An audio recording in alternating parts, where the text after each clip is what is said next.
In the first 9 lessons we learned the names of the chess pieces, we learned about how they could all move, we also learned how to keep our king very safe, because he had to stay safe to avoid encountering check and checkmate.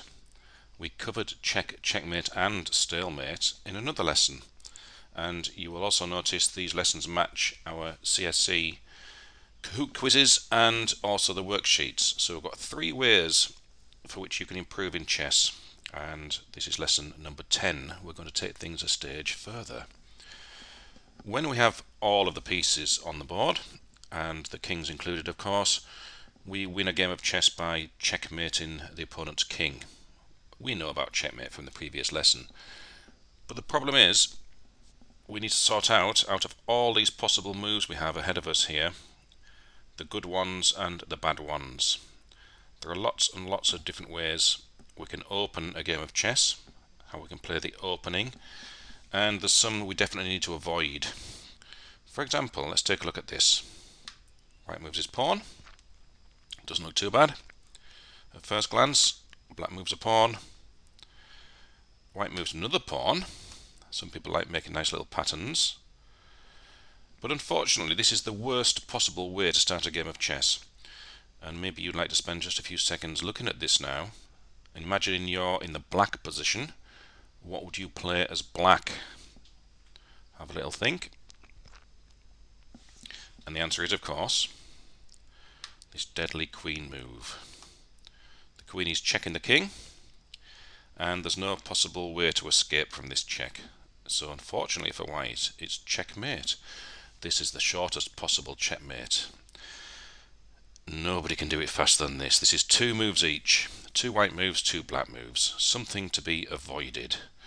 And in fact, this is rather unkindly called fool's mate. But you have to remember when you're starting out in chess, if you fall for something, possibly every other chess player in history has fallen for the same thing at some point. And the big difference is between some players, some give up chess because they don't like losing, some learn the lesson from their mistakes and they become on to be really strong players, which is exactly what you're going to do. You're going to learn from everything. Let's rewind and find some better moves. The most important part of the chessboard, certainly when you start off with your opening moves, is the center of the chessboard. There isn't one square that makes the center, because the absolute center is there, where the arrow is pointing now, between 4 different squares. So we class the center as being these squares here. We have e4, d4, e5 and d5. And this is really simple to remember, this first bit. If you control or occupy, if you place some of your pieces there, in the center of the board, early in the game, your position will be better than the opponent's if they haven't got as many there as you. And we've got some special moves to be able to do this. We can move our pawn to e4. And straight away, you can see what's happening here. We're attacking the center. For example, if black wants to use this square with one of his pawns, he could move the pawn to d5. He's already got to start thinking, is that a good idea? Because you're going to capture on d5 in some lines. You're also controlling this square. So if he places his pawn to f5, he could take that straight away. And the other thing is, all of a sudden, as you can see from the arrows, 2 of your pieces can start to come out into the game. Bishop could move out, for example. That's not blocked anymore. And if you wanted to move your queen out early in the game, you could. It's not always a good idea, because the queen could get chased around by other things. But in this position, it's just showing already, just after 1 move by you, how much you've achieved in that 1 move. Now, not everyone is going to be as good as you. Not everyone will have seen these lessons, looked at our Kahoot lessons, and studied our worksheets. So some people might not know this idea of attacking the center, and they might want to do something else. They might want to go on the side of the board, for example. This has a certain logic. It has an idea behind it. And the idea is, some people like to get their rooks out early in the game, because they're big, powerful pieces, and they can take lots of things if they get in the right sort of positions. But straight away you can see that this is not such a good idea for black for a couple of reasons. One, is nowhere near the centre with this pawn. That pawn is not having any influence on the important part of the board. Secondly, if the rook does come out, for example to a6, then unfortunately for him, the bishop is waiting to capture it. And a lot of people will do this, and they'll do it several times until you beat them repeatedly, and then they might start to learn from their lesson. So even though the idea of getting out the rook early in the game is appealing, it's just not very good. And if your opponent doesn't do good moves in the opening, you can get a lot more of what you want to do. Another good move here is to get the second pawn in the centre. When we've got these two pawns side by side like this, it's already very powerful. Already, after just the first two moves by white, white has got an advantage. Any player in the world, any strong chess player, if you ask them who they'd rather be here, they'd tell you white. You can see what's happening here. We're controlling this square. If, for example, black wants to move the pawn to c5, we could take it. Same problem there, same problem there, same problem there. We're controlling a lot of space in the black position. We're also controlling this square with our bishop on from c1, and on the other side of the board, this square with the bishop from f1. Even the queen is having some fun just by sitting at home and looking at that square. And if black wants to get anything into the centre, then you can see that's going to be quite a problem for them without risking being captured. Because after two moves, just two simple pawn moves, you are controlling so much space. Well, imagine black hasn't had these lessons and is not as experienced as you, and they continue to play moves that are just not the best moves at the moment.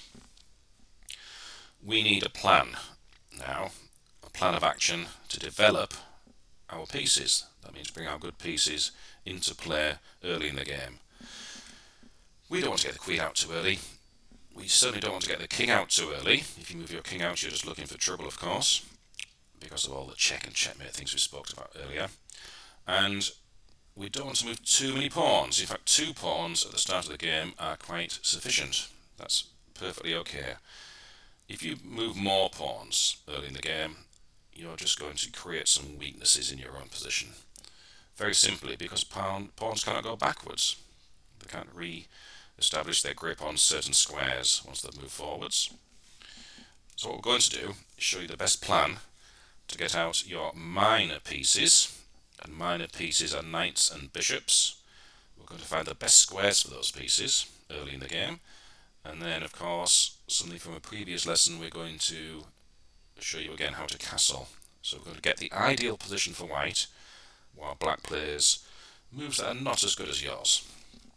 It makes sense now to have a look at the knights, and this is probably the best one to look at.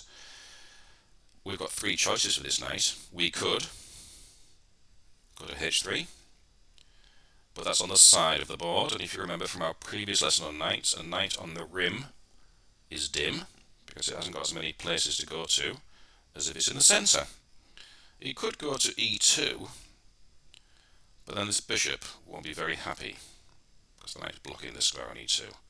But let's just take a look at that. It's in the centre more or less the knight because it's attacking some central squares, but the bishop is not happy. The bishop wants to get out into the game. So you've got one piece stepping on the toes of another piece. So that's not the best. But the best move of all is, of course, knight to f3. And now the knight is on f3. It's got lots and lots of different places to go to. Let's just take a look. Could go back home if you wanted to. Not such a good idea, but he can do it. Go to d2 at some point. He could go to the rim, where it's a little bit dim, but it's possible. Could spring into action into the black position a little bit later on g5. Could even swing into the action on the square e5. And another interesting idea, with the knight going to f3, is actually protecting his pawn on d4. So if black managed to capture this pawn on d4, your knight is waiting to pounce. Okay, black's move. Imagine black still hasn't worked out the best moves to do, and they just like moving their rooks around. We could now develop the other knight, and it's an almost identical choice to the other knight here. We could go to the side of the board, not so effective. We could go to d2, but that's not as good because you're blocking in the bishop. But why not just go to the centre? Now both of these knights are defending their own pawns in case of trouble, and they're both ready to leap forwards into the opponent's half. This one could go to b5 or d5, for example. Okay, let's see what black does. Oh, another rook move. Not such a good move. Black's not threatening anything, so you don't need to worry about those moves. And now we need to investigate the bishops. The bishop on f1 has got quite a few choices. Could go to e2, could go to d3, could go to c4 or b5. The only place it doesn't want to go to at the moment is the square on a6. And you can have a little think about why that is the worst choice at the moment. Of course, if the bishop goes to a6, black would very happily capture it. And he's got a choice of three things. He could take with the rook, the knight, or the pawn. So there's a little bit of danger if we go too far. We want to keep our pieces looking at the centre of the chessboard, as we mentioned earlier. So the best move of all is bishop to c4. Very, very nice. The bishop is in the centre. It's controlling lots of squares. It's defending some squares in the bishop's own position, and it's a very, very nice place to be. Let's see what black does. Oh, black's still struggling to find a plan, so black retreats. And now I've got a couple of choices. Let's keep it symmetrical by developing the bishop from c1 to f4. There is a nice little symmetry to this setup. 2 pawns, 2 knights and 2 bishops, all attacking in the centre and defending in the centre at the same time. And even if black suddenly realised it's a good thing to control the centre, black will find it very hard to do that. Look how much control white has got over all of these squares, for example. All of these pawns, knights and bishops are doing so well to control quite a lot of space in black's territory. So this has not gone well for black at the moment. Well, black moves the rook back, hoping that nothing bad is going to happen. And to finish our development at the moment, we need to castle. Every strong chess player knows it's a good idea to castle early in a game of chess. And here we go. If you remember castling from the previous lessons, show it again. King moves 2 squares when we castle, and watch what happens. The rook jumps over. Now our king is very, very safe behind this big wall of pawns. We don't want to move those pawns because it will take away the king's protective shield. And if black is trying to checkmate your king, it makes very good sense to try and keep that king as safe as possible. Notice also the rook is no longer in the corner. The rook's leapfrogged over the king, and it can very quickly come to e1, where once again the rook would be having some influence on the central squares, defending and possibly attacking a little bit later on too. This really is the ideal position to aim for at the start of a game of chess. If you can get this position, you'll have the advantage. Even if you're not winning by points or pieces, not even captured anything at all, you've got a lot more potential in your position. You can go to more places faster than black. In fact, poor black is really struggling here. Once you've developed your pieces, if black still is just doing moves with rooks on the side of the board, once the pieces are out in good places, we can start to do all sorts of wonderful things with them by linking our pieces together. Here's a very quick example of that.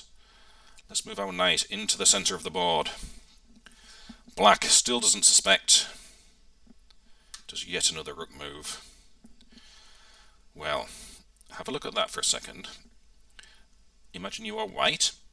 There's a very, very strong move here for white. I'll just give you a couple of seconds to work on that. Well, did you see it? White can checkmate the black king in one move. Because we have placed our knight onto e5, we can now use the knight to defend the bishop. The knight is definitely defending that bishop. And the bishop is attacking the king.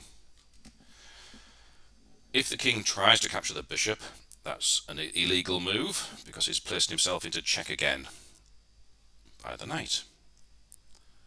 But the king can't move to d8 because the queen is there. The king can't move to f8 because of the bishop, and the pawns are blocking the other possible escapes. You can see a massive difference in the way the two players have played here. White's developed the pieces very sensibly, controlled all of the centre, in fact quite a lot of squares beyond the centre. White got the king very safe by castling, which is very, very important. It's one of the most important things you can do at the start of the game. And then using these developed pieces, White has moved in for a fabulous checkmate. Let's just rewind a couple of moves to get back to our ideal position. Now in future lessons we will take a look at what black needs to do to stop white getting everything that white wants. We'll look at some good opening moves for black. And then black will get the fair share of the centre. Maybe black will get more of the centre if white doesn't react properly. But while you're learning your moves and playing games against other learners, you might well try and get this big centre with your developed knights and bishops and your castled king, and you will see very quickly how much of an advantage that gives you in the game of chess. I hope you've enjoyed this lesson. We'll be back soon for more. In the meantime, practice all of your moves, and don't forget, if you forget how one of the pieces moves, that's absolutely fine. Just look at the videos again, study the worksheets again, or the Kahoot quizzes, which are all to be found on the Chess in Schools and Communities homepage in our special Chess at Home project. Thank you very much for watching, and we'll see you again very soon.